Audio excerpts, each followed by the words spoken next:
Hey guys, what's up? KLN here and welcome back to another video on the channel. As you guys can see, we're an Ultimate Team and today I have a team and tactics video for you guys. So what you're looking at right now is my essentially 200k team that I have managed to put together from just playing Rivals for about a week, and I did decide to go into weekend qualifiers using this team, which I will show you how I got in just a second. But as you can see, it is a pretty solid team and I will go through the tactics, etc.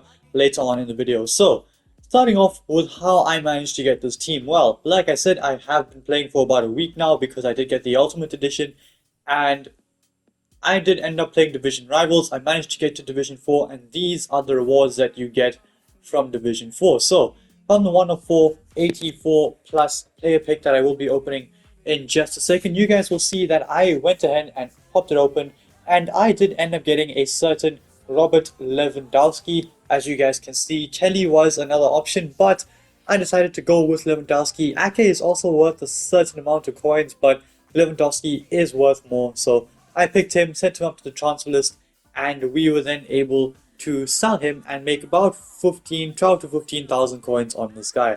So up to the trade pile he goes, and from the 82 plus team of the week pack, we didn't really get someone very useful. We ended up getting, if I'm not mistaken, it was Mittelstadt, and it is Mittelstadt. So left back from the Bundesliga would have been useful, but Alphonso Davies is better. I did end up buying him for the team, as you guys saw anyway. So Mittelstadt will be useful though. He will go on the bench and I will bring him on if need be. So that is a pretty solid card. From the mega pack from Division Rivals, we did end up getting a walkout actually, which was a Spanish right back from La Liga, Real Madrid. It was your boy Dani Carvajal. He had a great season with Real Madrid and Spain in the Euros, and we ended up packing him from the mega pack. And that was actually my first walkout animation that I was able to see on the console because I opened the rest of the packs on the companion app from the advanced SPC, where we packed Bastoni and Martinez, who you saw was in goal. So Carvajal, we do have him. I'm going to send him up probably to the trade pile in just a little bit, but we do get a Hunter Kemsel as well, which is pretty useful. Mace and, well, an Anthem that we will be discarding.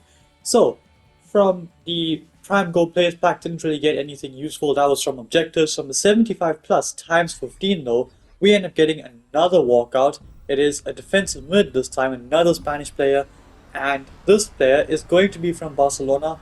And if I'm not mistaken, it is going to be Patri. It is Patri, and she, again, if I'm not mistaken, does go for around 40,000 coins. Well, we did end up selling her for around 40,000 coins. So that was essentially a huge W for the club. And just to help me build this team, it was honestly extremely useful. And she's quite expensive as compared to the other 88 rated. I packed Lewandowski. Well, I got Lewandowski from the player pick earlier, so he was worth 15k, 88 rated. She is worth 40k, and with that, plus the coins that I had anyway from playing Rivals and just selling some players, I was able to get around 120,000 coins. I didn't splash all the money. I did have about 10 or 15k left over, but this is a team that I had built with it. Now, I will go through the prices of the team later on in the video, but as you guys can see, it is a pretty solid team, and I tried them out in two different formations. The 4-1-2 narrow, which didn't quite work out for me, to be honest. When I tried it in qualifiers, I did get cooked every time in that formation, so I decided to switch things up and I went for what was a different formation, which was relatively influenced by what everyone else was using, which was a 4-2-4. This is the formation I'm talking about. The 4-2-1-3, in my opinion, is the best formation in the game. It is absolutely phenomenal. I've gone with the 4-2-1-3, balanced build-up style and a balanced defensive approach. You can move the defensive line as you wish, but I don't recommend going anything over 60 with this formation. Now, let's talk about the roles. Coman and Diaz as the inside forwards are absolutely brilliant. I think Kingsley Coman is cracked. For the price tag that he has, he is absolutely phenomenal. Darwin Nunez, because it's Darwin Nunez, has to be playing as a poacher plus. That is the best way to play him.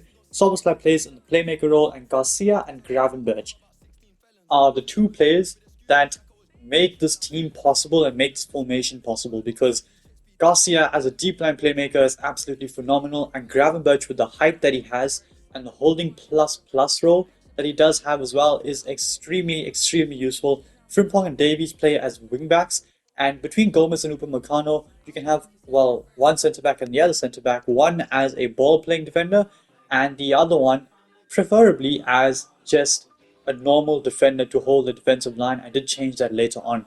So this is how the team looks with the ball. And you guys can see it plays in a sort of 2-4-1-3, which is very useful. So Davies and Frimpong go up and join Gravenberch and Garcia in the midfield line.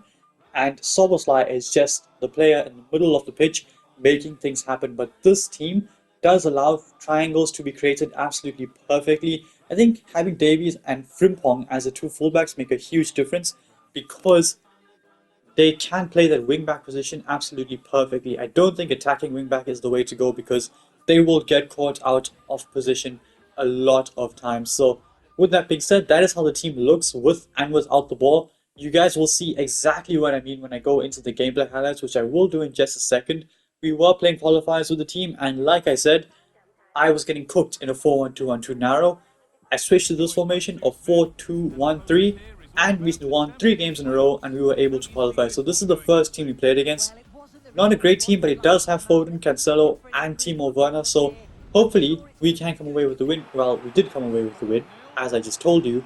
But I will be showing you guys the gameplay and how we were able to come away with that win here. So we concede first, we go behind to a penalty. Diaz gets it into Soboslai, who finds Darwin Nunez, sends it through back to Soboslai, who scores. And then you can see Diaz and Coleman tucked in very narrow from the right and left wing, and that is because they are playing as inside forwards against Soboslai and Nunez with some brilliant interplay in the background, but just allows them to be a little bit more narrow and essentially contribute in the attack. Here Gravenberch comes flying back, wins the ball back. Again, Diaz very narrow. Frimpong playing in the wing back position, goes sprinting forward, gives it back to Luis Diaz.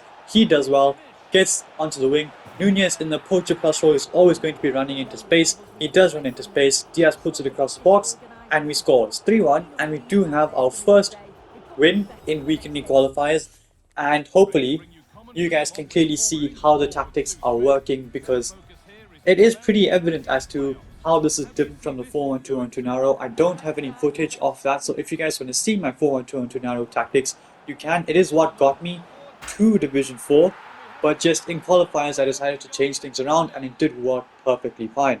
Here, a bad mistake from me and this guy capitalizes and wins the ball and scores, but vice versa here. He makes a mistake, I win the ball back, put the cross in, and Luis Diaz is there with the goal. That was in the 4-1-2-1-2 narrow formation where we pulled the goal back. Diaz in the left striker position. Here from the corner, this guy is passing around, a bit of lag, drag my players out of position, and Leo Bailey is there. Pretty simple enough finish from him from that angle. Here this guy has a chance, turns with Werner, Martinez makes a save, and we can go forward. This is in the 4-2-1-3. And this specific clip is a little bit longer so that you guys can see the build-up play from the back and how it really helps out. So I triggered the 1-2 with Garcia, and that is why he just kept running, slides through brilliantly. Here's Darwin Nunez, and there's the goal. So another thing in this formation is you will have to be very smart with the manual runs, whether it's coming short or running in behind. You will have to trigger those, and you will have to be good with that because this formation, you can sometimes have players a bit far apart when essentially they need to be closer together. And if that's the case, that is when, like I said, you need to be asking players to be making those runs using the L1 or the R1 buttons, or I think it's the LT or RT on Xbox, I'm not too sure. But honestly, the manual runs make and break this formation as well. It is very important. You guys saw a goal earlier on where Frimpong made the overlapping run, and here a good save from Martinez twice, but Rashford still scores. But anyway, Frimpong made the overlapping run, and that is because I triggered that run so that he could get forward and provide support for Diaz on the wing. This is in the 4-1-2-1-2 narrow, and you guys can see Frimpong is upfield. Darwin Nunez finds Luis Diaz, he finds Garcia, who plays as a box-to-box in the 4-1-2-1-2 narrow, gets into the box and tucks it away. But we did end up conceding another goal here, and I did find that this formation is extremely secure defensively because that is honestly absolutely ridiculous. Bounces off Gravenberch and this guy scores from it. But anyway, as I was saying, this formation is very secure defensively, the 4-2-3-1, and it does allow you to break on the counter attack, and it does allow you to build up play from the back. And here you guys can see we had several players back defending. We were able to win the ball back, and just one absolutely brilliant pass later, Kingsley Coman isolates the defender, he's one-on-one, and he scores. Here Frimpong is bodied off that by Diaby, and unfortunately this guy scores.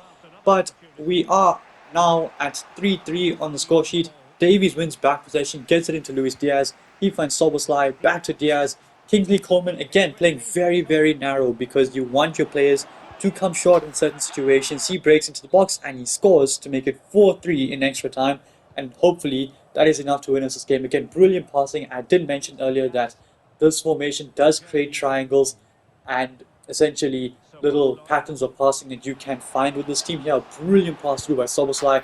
Nunez, top corner, finishes the game off, and that's essentially done and dusted. But as I was saying, it does create triangles, and you guys saw a perfect example of that in that situation between Gomez, Williams, and Frimpong. Here again, Nunez into Soboslai, wide into Kingsley Coman. Nunez continues his run. Lovely ball over the top. Here he is again.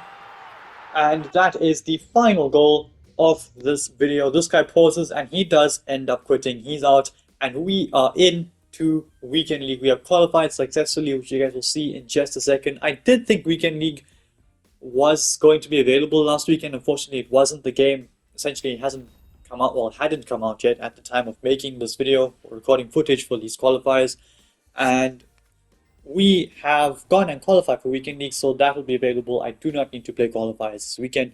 But in all honesty, back to the formation, back to the team. I will just go through the prices so that you guys actually know how much they are worth. Frimpong was packed, Martinez was packed.